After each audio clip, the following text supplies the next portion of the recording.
Sunday school time, Lord. In your name we pray. Amen. All right. Good morning. How's everyone doing? All doing good? You're tired? Yeah. I think we're all tired. But we had a good day yesterday. I was working like every day. And so I've been getting up early, and then kids came over and we got up early, went up to Door County, so getting no sleep. But it's all right. Okay. Let's turn to Genesis 38:39. We'll do that one instead. Genesis 39. And I'm going to read most of this chapter. I got been some lesson I've wanted to work on for a while. So Tian had asked who had any more men's lessons, and I think I got one left in me. So this is going to be the last one I believe I'll do for a while. But these men's lessons, we talked about them obviously being more dealing with men's issues. Raleigh's not here either. Is Raleigh working? Yeah. Oh, okay. Well, Keegan's not here either. Keegan's not here either. But it's about men not showing up. No. But these lessons being directed more towards men and men issues. This is one I've been thinking about for a while. As you know, I use a lot of examples from guys and situations at work. But there's going to be a lot from this today. Different things going on. I have to be careful too, because now that's I know all this stuff is going on there. I have to be careful about names I mentioned, so I gotta think like a podcast hour. I'm just like, you're kind of running through a filter, like, I don't want to say names, but it's probably a good thing not to be calling out birthday parties or anything from the pulpit. But okay, I'll just get started reading. It says, "And Joseph was brought down to Egypt, and Potiphar, an officer of Pharaoh, captain of the guard, an Egyptian, bought him of the hand of the Ishmaelites, which he had brought down thither. And the Lord was with Joseph, and he was a prosperous man, and he was in the house of his master, the Egyptian. And his master saw that the Lord was with him, and that the Lord made all that he did to prosper in his hand." I always find that interesting. This has nothing to do with the lesson, but whenever it says that some unsaved person noticed that the Lord was with him, I always find it funny because it's like, they're talking about an Egyptian. He obviously didn't believe in God. He believed in all these others. It's funny that they don't attribute it to their, Ra or one of their gods is with him. How it's like they recognize that their God is with them. I don't know. That's something I've always noticed, how they kind of make that understanding that their God has been with them and they've been blessing me just because I've been with them. I find that interesting. It's happened several times in the Bible where it mentions that. It says, "And Joseph found grace in his sight, and he served him, and he made him overseer over the house, and all that he had he put in his hand. And it came to pass from that time that he had made him overseer in his house, and over all that he had, that the Lord blessed the Egyptian's house for Joseph's sake. And the blessing of the Lord was upon all that he had in the house and in the field. And he left all that he had in Joseph's hand, and he knew not aught he had save the bread which he did eat. And Joseph was a goodly person and well favored."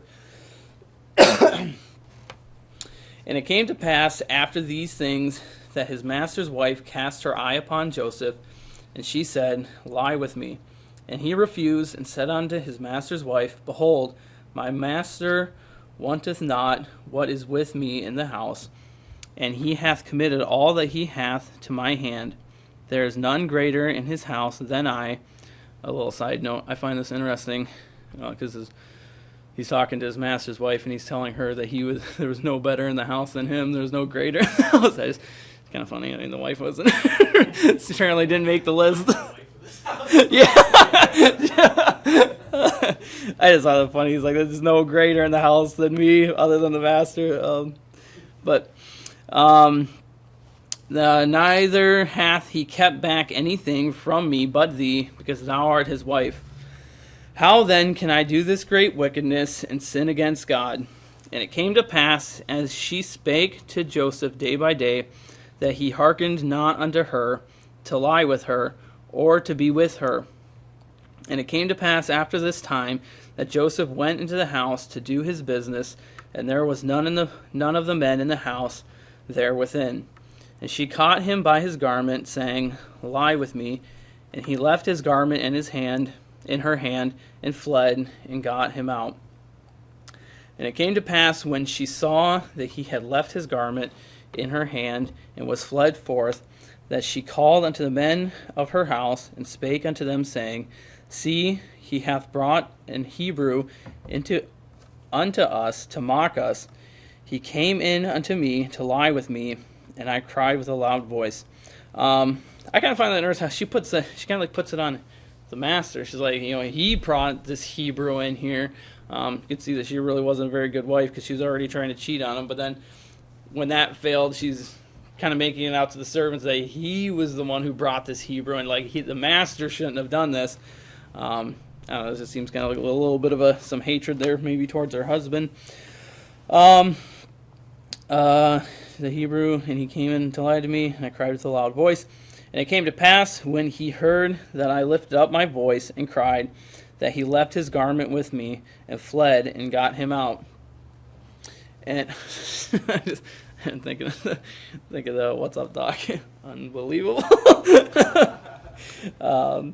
And she laid up his garment by her until his Lord came home. And like she kind of like kept it to sound like, I'm going to hold on to this. I'm going to need this for later. But like Joseph never came back. I'm like, oh, that's my jacket. I kind of like that jacket back. And she spake unto him according to these words, saying, The Hebrew servant which thou hast brought unto us came in unto me to mock me. It's interesting when she tells the men, she says that they brought this Hebrew, that the master brought it in to mock us. And when she says it to him, she says, the Hebrew servant which thou hast brought unto us, he came in to mock me. It's interesting because she kind of changes it a little bit how she words it when she's talking to him than when she's talking to the other men. And it came to pass, as I lifted up my voice and cried, that he left his garment with me and fled out. And it came to pass, when his master heard the words of his wife, which she spake unto him, saying, After this manner did thy servant to me, that his wrath was kindled. And Joseph's master took him and put him into the prison, a place where the king's prisoners were bound, and he was there in the prison. And that's all I'm going to read, that chapter. We know what happens with the rest of that. But I know a lot of people, we use this chapter, and we talk a lot about temptation, not falling into temptation, lust, and other sins related to that. I want to yes. I just wondered, a couple years later when Joseph rises to second in the country, wouldn't it have been cool? He goes back and he says, I remember what you did to me. Mm-hmm. And you know what? You could have done some you're going to clean out the stalls. Yeah. There's a shovel, start shoveling. I don't know, but I give him a jacket. Yeah. I'm assuming a couple years, they probably were still alive. Yeah. Yeah. There's nothing recorded though. Yeah, but the point of this is not talk about temptation. I think we've all heard a lot of sermons preached on this about fleeing temptation, especially when you're put in that moment. But what I want to look at more here, something I've always remembered from Dad, and I've talked to guys about this at work. But I always remember Pastor, when we were younger, teaching us about being careful about who you're alone with, where you're at, and that's kind of the look I want to take at this. I've talked because I've had some conversations with guys at work because of the situation that's happened. I think most of you guys have heard some of the stuff that's gone on with that one coworker that I have. But he, as of right now, I think he has 24 years he's been sentenced with, and he still has another county he has to go through the court there. I'm not gonna say, I'm not gonna say that he didn't do it, but he was accused. I think we all know he was accused of some stuff in his past with somebody younger, and it was pretty horrific what he was accused of. I knew him pretty well. I've said this before. If there was anyone that I had to pick, he would have been last or second to last at the company that I would assume. Not saying that doesn't mean he didn't do it. People can, be very deceiving. I'm more of like the kind of like 85%. Don't think he did it. Like I said, maybe he did. It just has got me thinking because I had a lot of talks because he was out during the whole court process. It's like he was still working, so I still got to work with him a lot, and so he was very open with me, but he didn't talk too much to other people about it. But I just I think maybe I'm a little bit biased, but that's not the point. The point is being careful where we put ourselves, being mindful of that. I know Pastor, that was one thing I've always kind of remembered growing up. Dad was always teaching us. Oh, hey! I was going to say something. How are you doing? Got to start all over. like that. But I remember as a kid, Dad would always he would bring as something I always remember just being hammered, especially here being at the church, being pastor's kids, and with the living space all downstairs, there's bedrooms and stuff.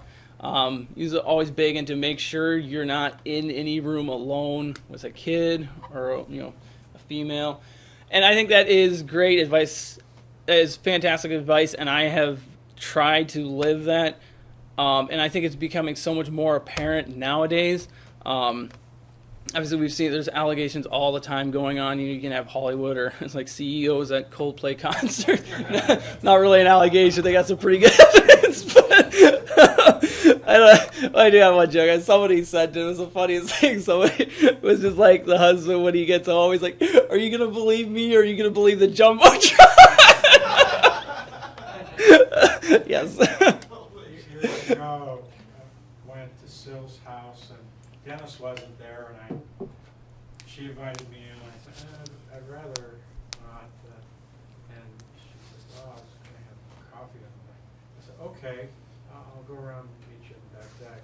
And she goes, "So you won't come in the front door, but you go around the back." She always says to me about that. You wouldn't come in the front door, but you come around to the back door. Just walk. So I would walk around to the back. I don't know what the neighbors would think. There's a pastor going around to the back door. I was just going to sit on the deck with her, talk outside. She always teases me about that. Yeah, but that. Where was I? You made me lose track. Just keeping that in mind. I said I've tried to. It's the point where I've had instances where it's like you end up being alone with a woman, and it's just like I get super like. I forget who I was joking with, but we had to have the Airbnb, the health inspector for Brown County had to come in and make sure everything's safe if we're renting it out to people. And it was a woman. I didn't know who it was going to be, but I was at work, and so I just drove the Marcos van there, and I stopped. And I was just like, I was just like, oh, great. And I'm like, this is just me. And I'm like, they were all at work and stuff. And so I'm like, do you want to just, I'm like, you don't need me here to like inspect the place, right? And she's just like, yeah. I'm like, if you just want to kind of go, I'm like, then you can come tell me if there's any problems after. And she's like, yeah, that's fine. And so I kind of just stayed outside because I was like, I don't really want to be alone. I was joking. I'm like, always try and strike a very non-threatening pose, and I'm I always know that it's like I got try and look super non-threatening, but I just because there's all like I said nowadays there's so many accusations. I looked it up and they said 2022 there in the U.S. there was 133,000 cases of I'm just gonna say sexual assault in the U.S. Then I was trying to look up how many of these are false accusations, and obviously it wasn't, I was using ChatGPT, it wasn't really wanting to give me that, saying that there was actually women that were falsely accusing. So it was like, well, they've done several studies, and they think the data is pretty consistent with like 2 to 5% might be considered false. But then they were saying that in that percentage, they also calculate for ones that there was no evidence for. So like it still could have been true, but it wasn't, but that comes out to about, if we're being conservative, it's like 2,600 or 3,000 a year of false accusations that happen in the U.S. Based off of 2022. Yes. In today's day and time, it don't even have to be a female. Yeah. I mean, you're alone with a guy could say the same thing. Yeah. That's how twisted Yeah. this world is. So Yep. you really got to be on your toes. Yep. And I said this was all just on my mind and heart, just with that guy, because I was really close with him, and he was the one that I was trying to get him to come to church, and and talked to him too when we were in school at the Union together. But it was one of that guy I was talking with. He had brought up Mike Pence, and he was saying, he's like, I always heard that like Mike Pence had a rule that he would never be alone with a woman unless his wife was there with him. And we were kind of discussing that the one day while we were driving back from out of town. And so we kind of got into, he's like, there's like this. He's like, nowadays, he's like, that seems to be a really good rule. He's like, it's kind of, as a man, it's kind of scary to ever be alone with a woman, just in case for some reason they would make some type of accusation. Obviously, I know just lessons have been taught so much on the actually committing the sin. So obviously, we're going to go without saying, don't do it. First off, don't do it. This is just more of a cautionary lesson about us men being cautious where we're putting ourselves, because we may, in this instance, Joseph didn't do anything wrong. He did everything right, but he still ended up paying the price. And obviously the Lord blessed him in the end because he did do what was right. But, yeah. Sure. A pastor, I heard this story years ago, got a call from a woman and said she wanted to be saved, and the pastor could come and talk to her about that. And so he was heading over there, and on the way over, something told him, swing by the car dealership. He had a deacon that ran a car dealership, and just see if he's free to come with you. So he did, and the guy says, yeah, I can get away, and he went with him. So he knocked on the door, and somebody hollered, come on in! And the pastor walked in first, and jumps out this woman who had practically nothing on, and cameras were flashing. She had cameras set up somehow that they were taking pictures, and had him and her. He said, had he not had that deacon with him, this ministry would have been over. It would have been her word against his. And it does happen. And Bob Hamblin was sick. Pastor Bishop was really picky about that. One day when Kentucky, Bob Hamlin, evangelist, was preaching revival, and he and I were there. And I said, well, I got to go back down to the house, which was just a block away. I rode my bicycle and get a couple things, and I'll be right back. Just as I'm going out the door, somebody dropped off a couple kids to come to revive me, but the parents weren't there, just the kids. And I'm thinking, and Brother Bob Hamlin goes, Pastor King. I said, what? He goes, you're not going to leave me here, are you? And he was saying, you're going to leave me here in this church building with two young kids? Yeah. And I said, okay, I guess I'm not. So whatever I had to do, it wasn't important. I had to stay with Brother Bob. But both of those guys were really hyper about that. Yeah. And I've known, I've had this one instance. I obviously we work in daycares often, in school, a lot of schools and stuff. But I've told that story before, but there's a little kid. There's none of the teachers at the daycare where nobody was around, and there's this kid struggling to put on their shoes, and they don't care, they don't care. They just see me, and I'm, all constructed out. It's like, you help me tie my shoes and stuff. And I was there. I'm like, and I was like, no. I'm like, and I just kind of walked down the hall, found somebody. I'm like, hey, there's a kid that needs some help. I'm like, I was just like, I don't want to be somebody come around the corner and I'm kneeling down with a kid. I don't know. And two, being construction. Yeah. Yeah, I do the little Velcro.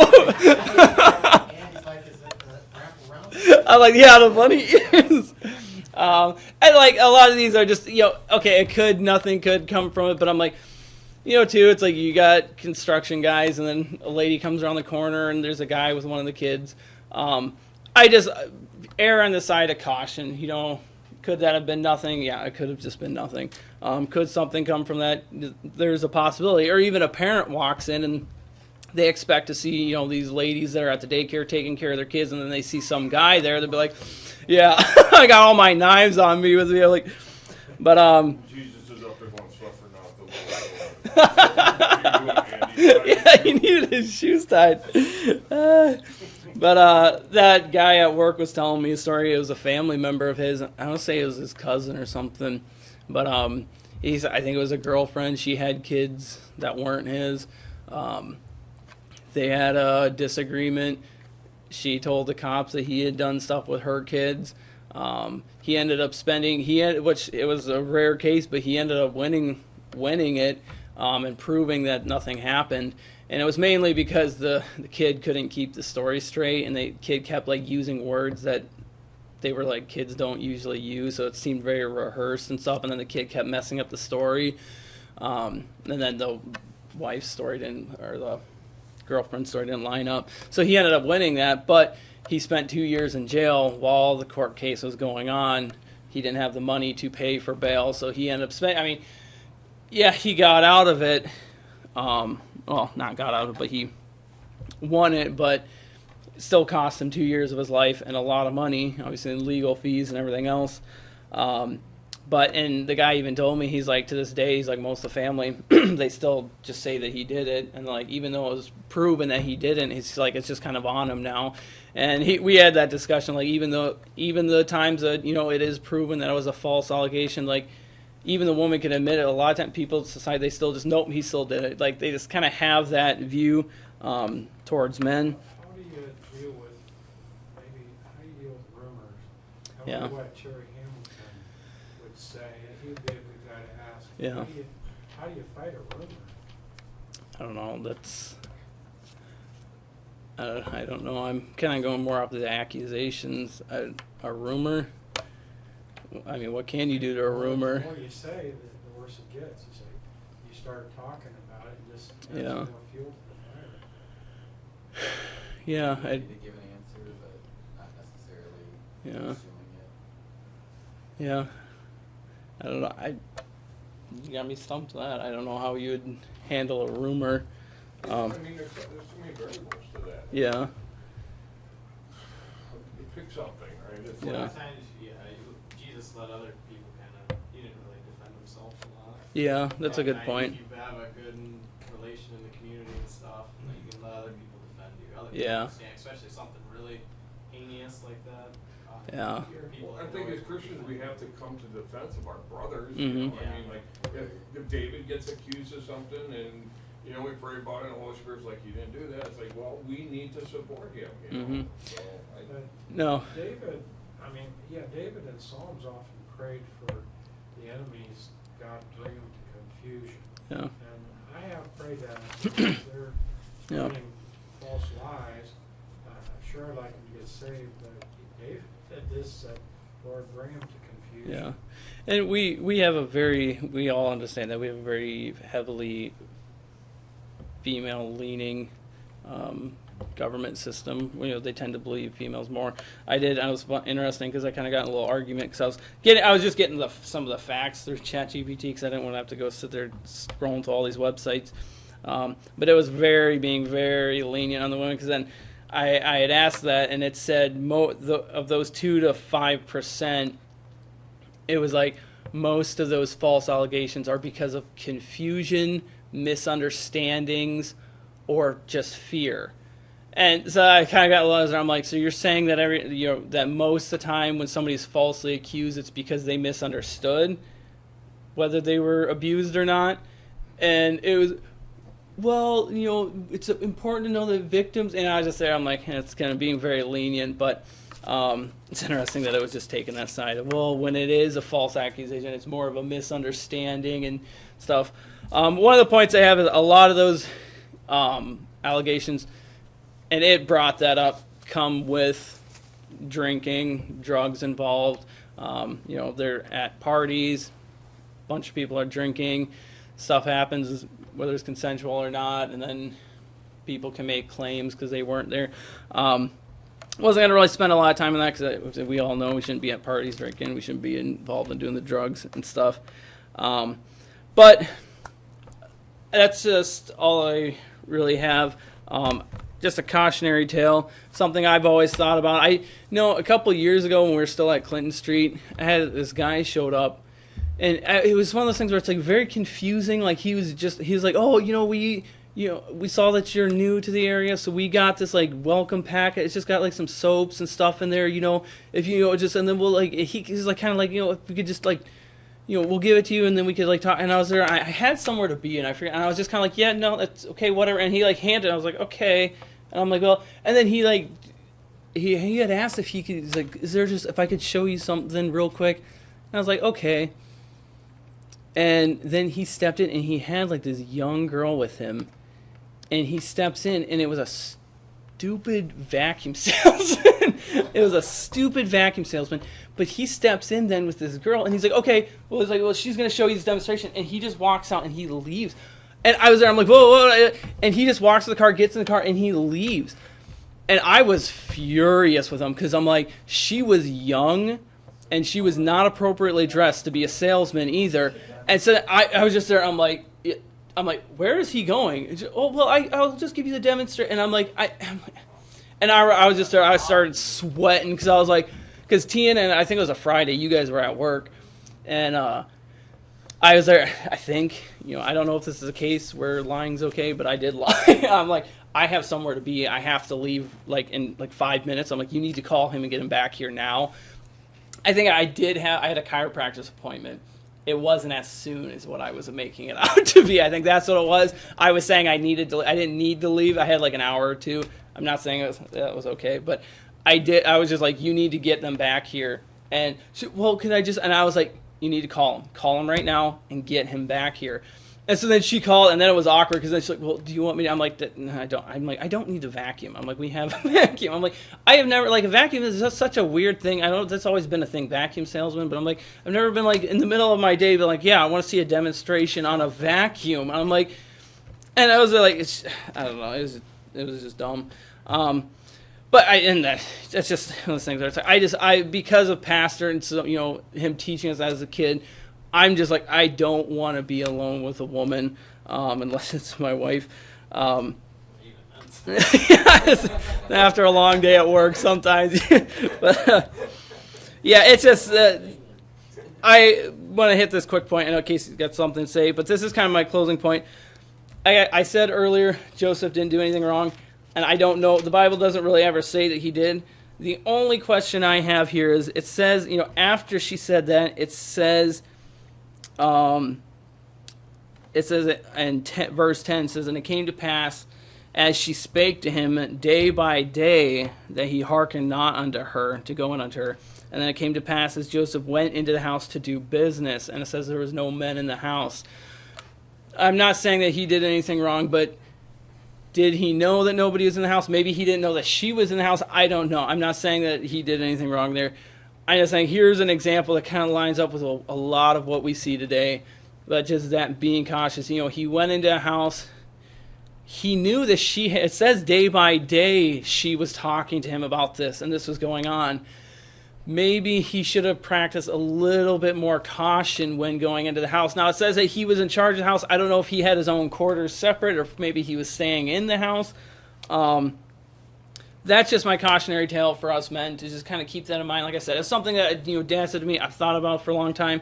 And then with this instance at work, it's just kind of been a little bit more like real. Something I know, these men's meetings, this isn't something I really wanted to teach the ladies in here. I don't think it's going to be beneficial for them. I'm telling us not to hang around them or be alone with them. But yes, did he do wrong? I don't know. We know the exact, maybe he was a little oblivious. Maybe he should have been a little bit more cautious.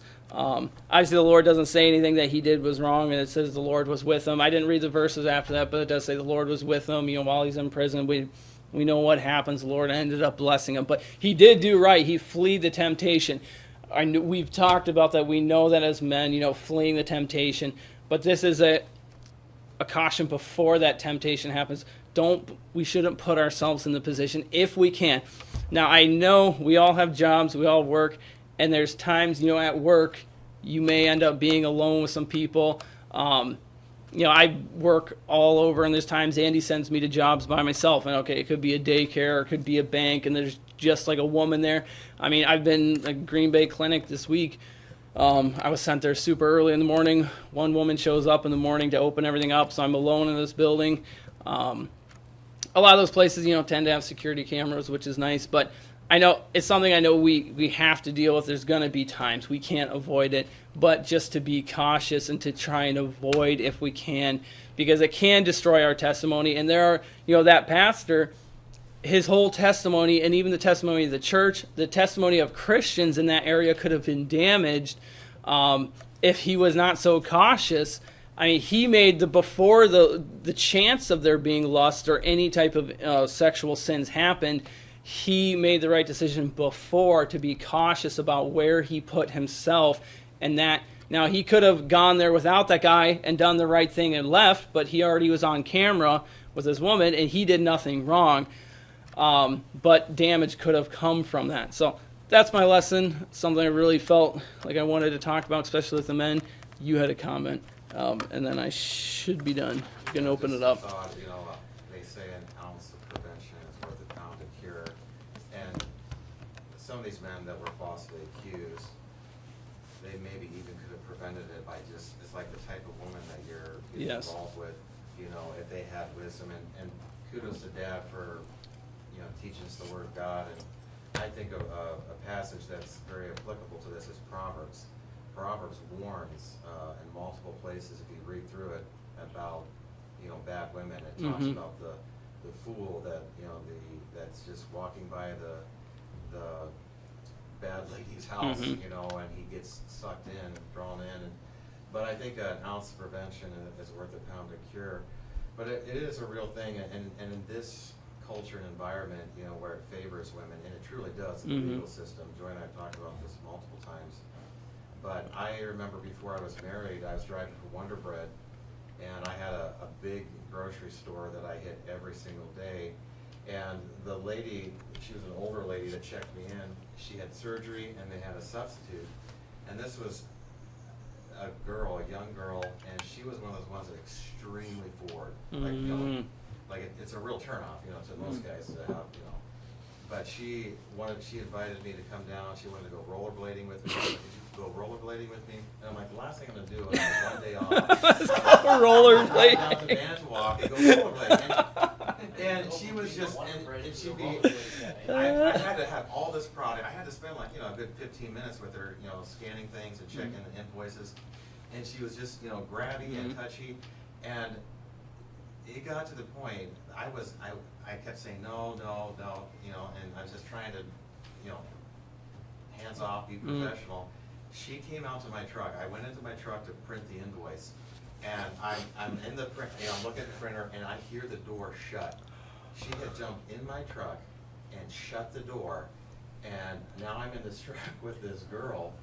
And it's one of those UPS trucks that doesn't have a door on the driver's side, just the passenger side. So I'm literally trapped. And this is a true story. The window was down because it was summertime and it was hot, and I literally dove out the window onto some pallets. Unfortunately, there were some pallets. I dove out and she was freaky. Yeah. She scared me. No woman's gonna believe that story either. She was dragging me back into the truck. Since it's just guys in here, I'll say it. She really wanted my buns. No, but you think about what she could have said anything. Yes. Yeah. But that was before I was married to Joy. But I know Ryan has a girl that was just extremely forward. I had one girl at Little Debbie, it must be the vendor. She was nice looking, but she was hands all over me. At one time, she hit me in the chest. I had this, Ryan's is like. she's like, and then she was like shocked right away. She's like, "Wow,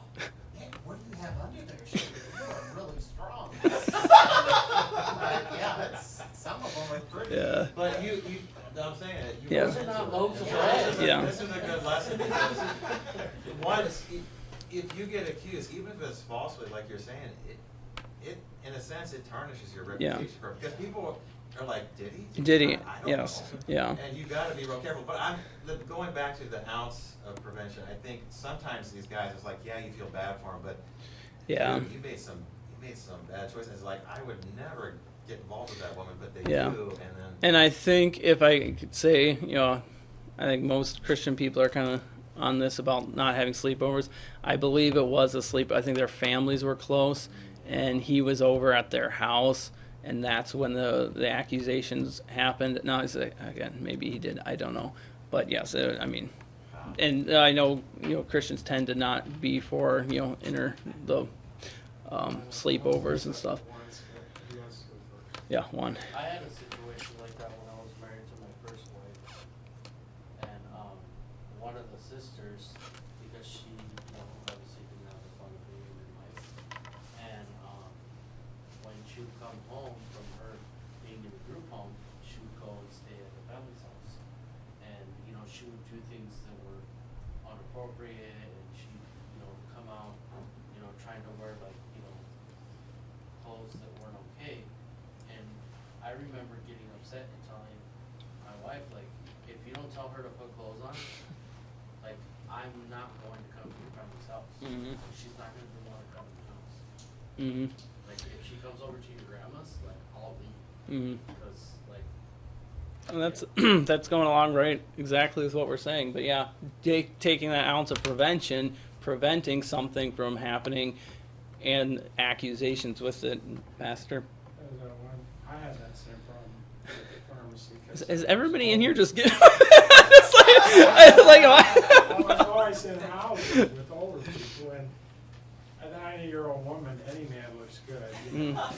So this one woman, she looks at Kurt me, Russell. She was real short. She's passed away, but she was real short, and she looked up at me, and I was the new delivery guy, and she goes, "Whoa, I'm going to start ordering more medicine at the pharmacy." So What that kind of made me medicine? nervous. I told that to Scott at Amores.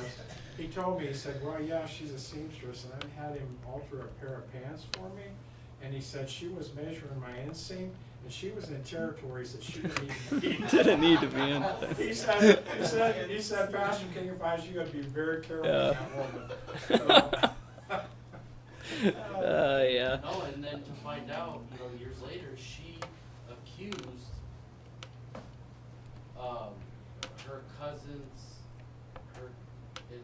cousin's husband that was in the Navy, that supposedly that he did something, Mm-hmm. and obviously, he's in the Navy, and they take that stuff seriously. Yeah. And he almost got kicked out. Yeah. We need Bible verse, abstain from all appearance Mhm. of evil. Yes. I had one more thing I was gonna say, but I think I kind of lost it. Yes, maybe I'll think about it. Like you pointed out, Joseph, in Genesis there, it says a couple times, as he did business day by Mm. day, he still didn't hearken to her voice. I'm sure to some degree he didn't want to go to the master of the house and be like, yo, Yeah. you're what, because he wants to have good relations and, he doesn't want to be making accusations. Mhm. But he had the chance, so there was none of that prevention. Yeah. And at the same time, it's more speculation than anything, but it shows that God blessed the house, and he was, the overseer of all the finances and all Mhm. the resources. And it says in the verse, the master didn't even know what he had in the house Yeah. except for the bread he was eating, because his house was in good hands. Yeah. And so that kind of makes me think Joseph was a very intellectual man. I mean, he would have to be. Yeah. And I think intellectual people have a little bit of a hard time communicating, Mhm. which I think would put him in a position where he's telling the master's wife, there's none greater than me. And then, of course, then she goes and tells everyone else, oh, he's here to mock us. Mhm. You sent him here, the Hebrew's here to mock us. And Mhm. of course he's like, well, I didn't mean it that way, this or that. But you gotta watch what you say to, especially Yeah. to a woman, you gotta watch what you say. Yeah.